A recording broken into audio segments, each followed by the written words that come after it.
राम के भाई भरत, जिन पर सबसे कम चर्चा होती है, सबसे कम भरत पर बोला गया है। लक्ष्मण उनके साथ 24 घंटे रहते हैं। शत्रुघ्न पर तो कम ही बोला गया है, भरत पर सबसे कम बोला गया है। सरस्वती ने देवताओं के कहने पर मंथरा की बुद्धि फेर दी। सरस्वती ने देवताओं के कहने पर कैकेयी की बुद्धि फेर दी। लेकिन जब भरत ने कहा कि मैं भैया को वापस लेने जा रहा हूं, तो देवताओं में खलबली मच गई। बोले यार अभी तो गया है ये, और इसको लेने ही चल दिया, और राम भावुक भी है, इसके प्रेम में वापस ना आ जाएं। तो देवताओं ने सरस्वती को कहा कि तुम जरा बात कर दो। तो क्या कहती है सरस्वती? देवताओं से कहती है कि 1000 आंखें होने के बाद भी जिसको सुमेरु ना दिखता हो, तुम मूर्ख हो क्या? मोसो कहत भरत मति फेरी, मुझसे कहते हो भरत की मति फेर दूं? दुनिया में किसी की भी बुद्धि भ्रष्ट कर सकती हूं, भरत की बुद्धि भ्रष्ट नहीं होती मेरे करने से।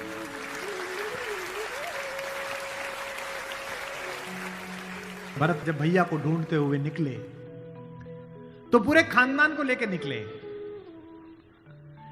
भरत ने कहा किसी की तो मान लेंगे, कौशल्या की मान लेंगे, ससुर को भी लेकर गए। जब पहली रात भरत वहीं रुके जहां राम रुके थे, भरद्वाज के आश्रम में। सुबह चलते समय भरत संकोच में थे, तो भरद्वाज ने कहा कि राजन, क्योंकि राजा हो चुके थे, आपके चेहरे पर संकोच है। तो भरत ने डरते हुए कहा कि महर्षि मैं डरा हुआ हूं, मेरी मां ने इतनी बदतमीजी की बात कर दी, मैं बाहर था। भरत को नहीं बताया गया था कि पिता दिवंगत हो गए, पता है आपको ये बात नहीं? भरत को संदेश भेजा गया था तो उसमें यह नहीं कहा गया था कि पिता एक्सपायर कर गए, यह कहा गया था कोई इमरजेंसी है, घर आओ।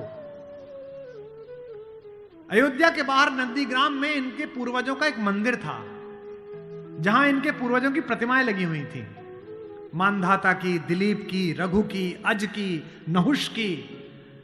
वहां भरत रास्ते में रुके अपनी सेना के साथ पूजन करने के लिए कि पूर्वजों का पूजन कर लूं, पुरखों का। पुरोहित ने हाथ में थाली दी, तो पहले इसका पूजन प्रथु, जो सबसे पहले जिनके कारण ये पृथ्वी कहलाती है, इनके घर के, फिर मानधाता का, फिर राजा बलि का जिन्होंने अपना मांस दे दिया था, रंतिदेव का। पूजन करते करते अज, रघु, दिलीप तक आए, और जैसे ही उन्होंने अगली मूर्ति देखी तो देखी पिताजी की मूर्ति। तेज तो थे ही, उन्होंने पुरोहित की तरफ देखा कि ये क्या? पुरोहित की आंख में आंसू, उसने कहा कि महाराज नहीं रहे, और भरत के हाथ से थाली छूट गई। भरत ने कहा मुझे किसी ने बताया क्यों नहीं कि पिताजी दिवंगत हो गए, क्या हुआ था? बोले राम को वनवास मिल गया। भैया को वनवास क्यों मिल गया? आपकी मां ने मांग लिया। भरत घोड़ा दौड़ाते हुए अयोध्या तक पहुंचे, रोते हुए। सोच के देखिए, भरत जैसा भाई, भ्रातृत्व में राम किसी का उदाहरण नहीं देते, लक्ष्मण का भी नहीं देते। जब हनुमान को गले लगाते हैं तो ये नहीं कहते कि तुम लक्ष्मण जैसे भैया हो मेरे, तुम मोहि प्रिय ही भरत संभाए। देना हुआ है जब कोई प्यारा उदाहरण, हमने दिया है सिर्फ तुम्हारा उदाहरण।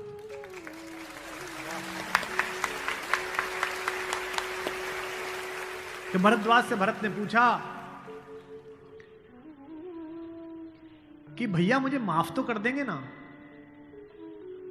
मैंने इतनी बड़ी गलती की, एक ऐसी गलती जो भरत ने की नहीं, उसके पश्चाताप में है भरत। मां ने इतनी गलती की, मुझे माफ तो कर देंगे? भरद्वाज ने कहा हे राजन, मुझे पता नहीं कि तुम्हारे बड़े भाई तुम्हें कितना प्रेम करते हैं या नहीं, लेकिन जब वो यहां से जा रहे थे और सुबह के समय उन्होंने गंगा पार करने के लिए पुरोहित को बुलाकर स्वस्ति वाचन का मंत्र किया, तो बड़े खुश थे, प्रसन्न थे कि मैं वनवास पे जा रहा हूं, चेहरे पे मुस्कुराहट थी।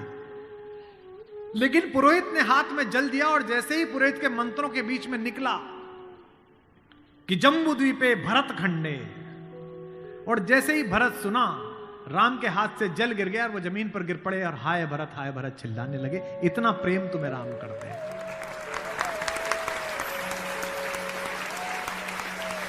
राम करुणा से भरे हुए हैं, इसीलिए करुणा निधि है।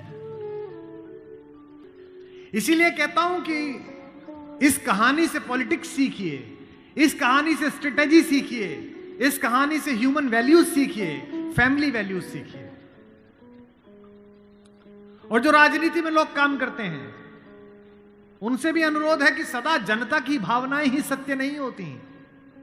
इस देश का पहला लोकतंत्र का मानक गढ़ा राम ने, जिसने कहा कि जनता ही सदैव सत्य नहीं है, नीति सत्य है। मैं इसको सिद्ध करके बताऊंगा अब आपको। जब राम जंगल गए तो सब दुखी थे, सब परेशान थे, हर आदमी उन्हें लौटाना चाहता था। अगर राम उसी दिन लौट आते तो सब खुश हो जाते। लेकिन राम ने जनमत का सम्मान नहीं किया, नीति का सम्मान किया। जब पहली बार चित्रकूट पहुंचे तो वन देवी उनका स्वागत करने के लिए आई। वन देवी ने पूछा कि आप मेरे यहां विश्राम करने आए हैं, मैं आपके लिए क्या कर सकती हूं। तो राम ने क्या मांगा होगा सोचो। राम ने कहा कि हे वन देवी, बाकी सब ठीक है, निभा लेंगे, पर्णकुटी बना लेंगे, फल फूल खा लेंगे, जिस रास्ते से मैं आया हूं उसके कांटे हटा देना। वन देवी ने कहा कि आप तो आ चुके, अब कांटे हटाऊं ना हटाऊं इससे क्या। राम ने जो उत्तर दिया वो आपकी आंख भिगोने के लिए काफी है। राम ने कहा कि मेरी तो कोई दिक्कत नहीं है, मेरे पैर में कांटे लग गए, पर मुझे ढूंढता ढूंढता मेरा भाई भरत इसी रास्ते से आएगा, उसको कांटे नहीं चुभने चाहिए, कांटे हटा दे।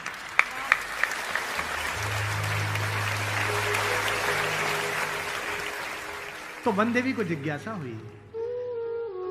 वन देवी ने कहा कि यथाज्ञा पयति महाराज, हे महाराज, आपने जो आज्ञा दी मैं कर दूंगी।